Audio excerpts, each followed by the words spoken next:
folks, I've got number 672 ready. It's a walnut and pistachio concert scale banjo ukulele. Just really nice straight grain walnut. This is from my friend's place on Vashon Island.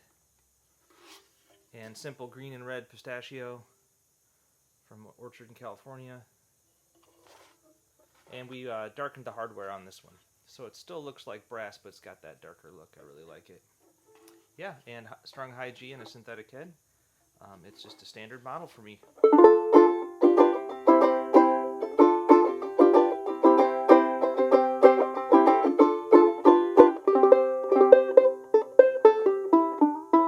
This one feels light and fast to me for some reason. It just feels good. Even though it's a standard model, they're all a little different. So 672, ready to go. Cheers.